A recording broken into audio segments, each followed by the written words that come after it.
Hello, everyone. I am so glad that you are here today, that you have taken the time to sit down and settle in and listen to the Word and let it implant itself within you. I hope perhaps you, like me, have made up a cup of tea for this time. And I invite you, as I always do, to light a candle or do something else to signify that this is the time between you and God.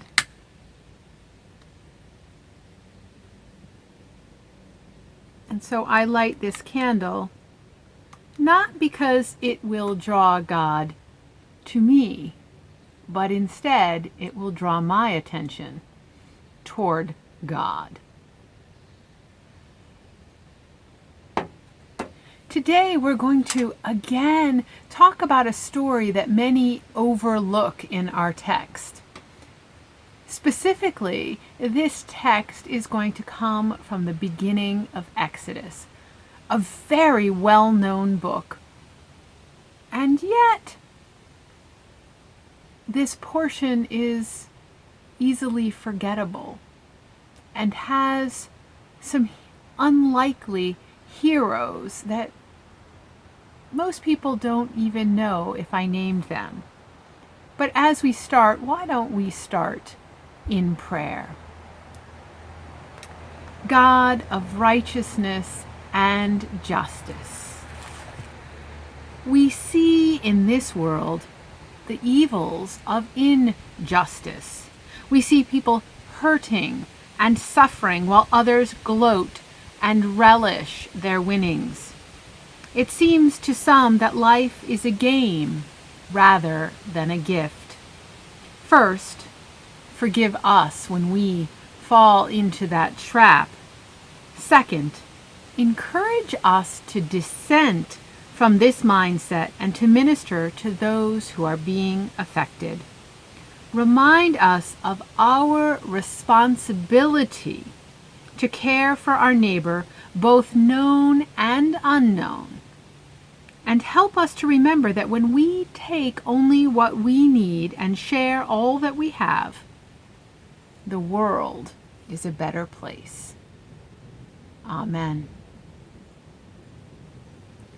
So as I start to enter into this story, I want to share with you a more contemporary story. Many people don't know this about me, but I really enjoy the show Star Trek. In fact, when my husband and I were first married, Star Trek: The Next Generation was something that we commonly watched together. It was something we enjoyed. In fact, one of our children, have a character's name as part of their name because we were so enamored with the series. Well, in the series, specifically of The Next Generation, there arises an enemy against the Federation called the Borg.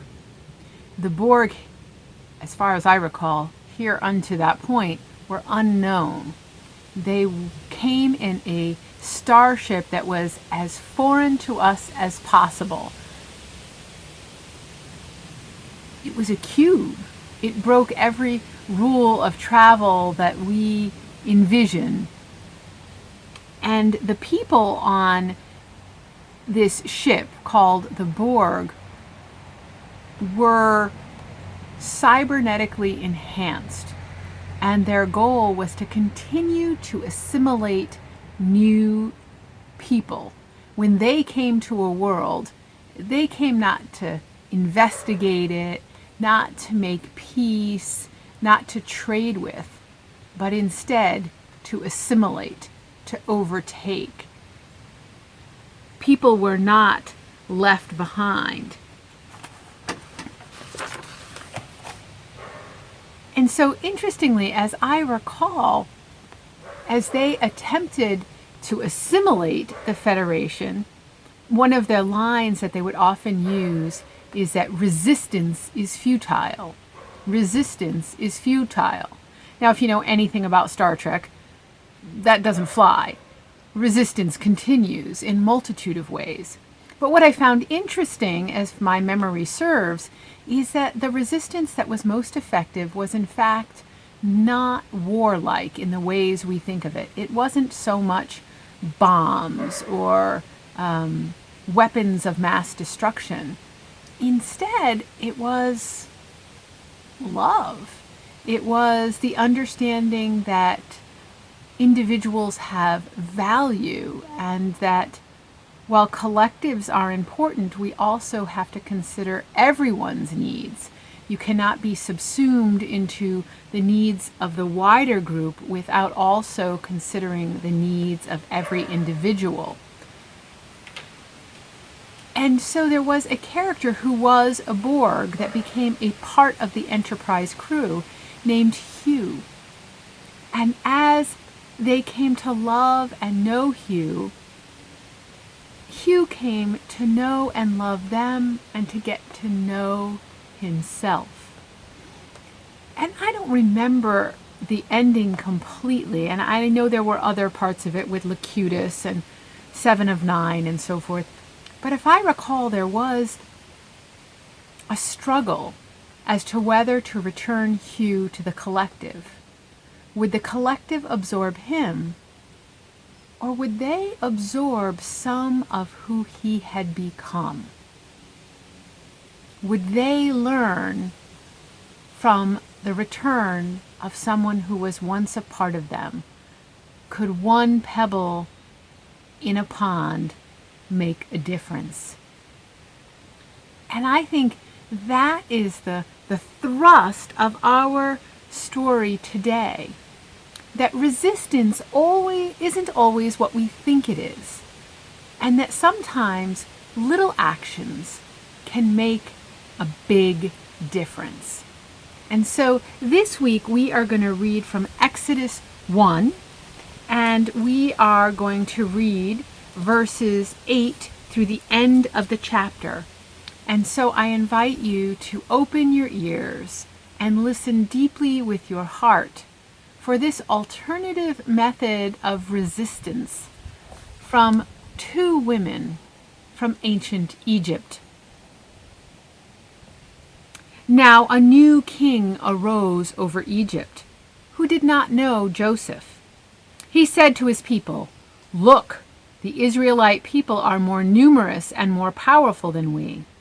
Come, let us deal shrewdly with them, or they will increase, and in the event of war, join our enemies and fight against us and escape from the land." Therefore they sent taskmasters over them to oppress them with forced labor. They built supply cities, Pithom and Ramesses, for Pharaoh. But the more they were oppressed, the more they multiplied and spread, so that the Egyptians came to dread the Israelites. The Egyptians became ruthless in imposing tasks on the Israelites, and made their lives bitter with hard service in mortar and brick and in every field labor. They were ruthless in all the tasks they imposed on them. The king of Egypt said to the Hebrew midwives, one of whom was named Shiphrah and the other named Puah, "When you act as midwives to the Hebrew women and see them on their birth stool, if it is a boy, kill them.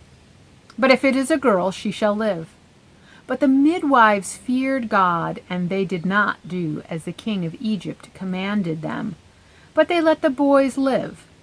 So the king of Egypt summoned the midwives and said to them, "Why have you done this and allowed boys to live?"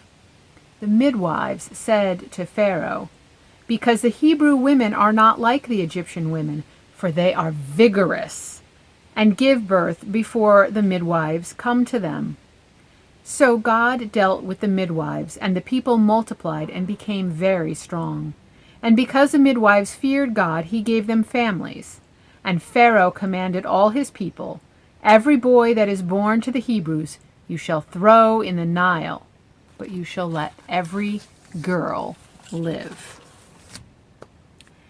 And this is where things get interesting, because You may wonder at first glance or first listen, what is the benefit of these children being saved? But if you read on and if you know the story, you know that one of these children is Moses. And I have to say, as a woman myself, I think it's funny that Pharaoh thinks the women have no power, because it is both the women birthing the children, and it is these two women, Shiphrah and Puah, who are the ones that make the space necessary for Moses to be born and to grow up. So sometimes to resist, to fight, is to simply survive, to perpetuate a story, to refuse to comply in your heart, and to look for unique and creative ways whereby resistance is not futile. The reality is, if the Hebrew people had gotten together and tried to overpower Pharaoh, they would have been massacred in their space and place. Instead, sometimes resistance is about patience, about looking for alternatives, and about doing things a different way. And in this story, part of the different way that Shiphrah and Puah lift up and move forward is to actually use the prejudice of Pharaoh against himself.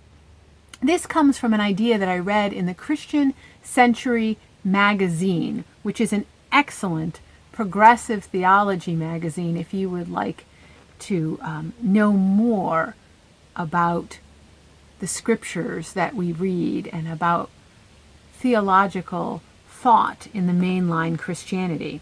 The specific article is by Kat Armis called Mocking Empire, How Shiphrah and Puah Use Pharaoh's Tools to Dismantle Oppression. And this article highlights that Shiphrah and Puah were even more resourceful than our text shows. Because in our text, we heard them say that these Egyptian women are vigorous, and they seem to move the excuse that they are birthing too soon. But Kat Armis brings up that there's a slightly possible different translation of the Hebrew hayot, which might mean that they say to Pharaoh, basically, you yourself have called them brutish, animalistic, and unrefined. And that's what they are. These are animals who are birthing these children, and who are we to stop it?